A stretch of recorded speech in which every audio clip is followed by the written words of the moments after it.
Always wanted to show where I'm coming from, pretty much like how a tragedy affects a family. And I think like there hasn't been many of those movies that are like really honest and transparent. The King of Staten Island, directed by seasoned comic director Judd Apatow and co-written by SNL star Pete Davidson, is an honest and impressive debut that tackles issues of mental health, trauma and grief in an inspiring way. While this is far from a perfect film, I still believe it warrants analysis for many of its aspects. Today I want to explore how the film effectively tackles a difficult and daring subject matter, not afraid to adopt a darker tone than other comedies, as well as using soundtrack, location and cinematic tools to its advantage. If you're new to my channel, consider subscribing and turning on notifications. Let's get into it.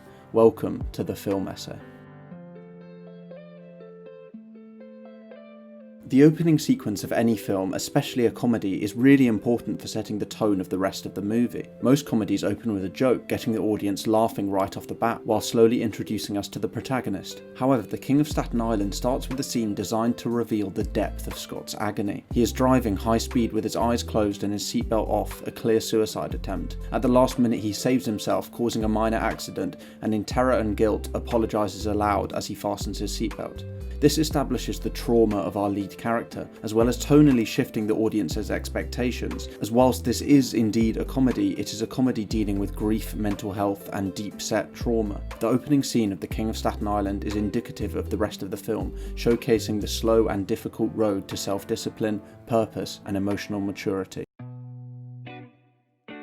Pete Davidson has always been very candid about his mental health struggles, using his personal difficulties to fuel his dark and cynical comic style. Personally, I believe it's Davidson's willingness to let the audiences into the trauma and personal experiences of his own life that makes the film feel like it has a heart, saying something far more important and profound than the average comedy. With many countries experiencing a dramatic rise in mental health issues among young adults, films that openly display struggles with mental health, grief and trauma are invaluable, and I praise Davidson for tackling this subject matter. Davidson draws not only from his own struggles with mental health in this film, but also his family's personal trauma. Davidson's father, Scott Matthew Davidson, was a New York City firefighter who died during the September 11th attacks.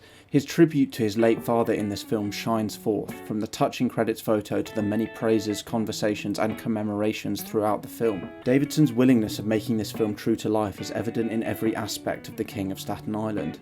He referenced on an interview with the Breakfast Club morning show that he struggled with suicidal thoughts when he was younger, and that the music of Kid Cudi saved his life. What a tribute this is then, that Cudi's pursuit of happiness plays over the final shot of the film.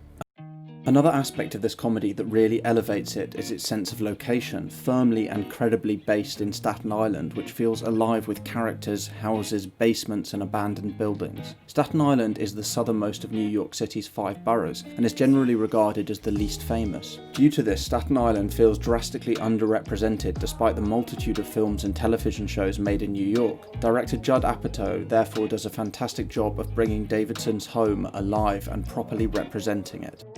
A tool that Apatow uses very effectively in The King of Staten Island is montage, with multiple montage sequences used throughout to speed along Margie's new relationship or Scott's transition to a life of purpose and self-discipline at the fire station.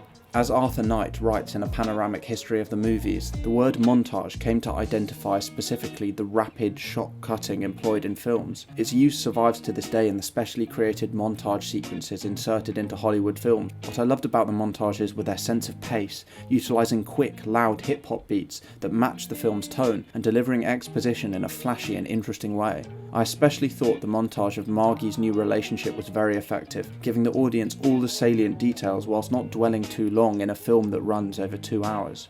Overall, while this is far from a perfect film, The King of Staten Island is an impressive entrance into the world of film writing and acting for comic Pete Davidson, tackling a difficult subject matter in an honest, heartfelt way, and creating a comedy that is sure to shock, surprise, and uplift its viewers. Thank you very much for watching.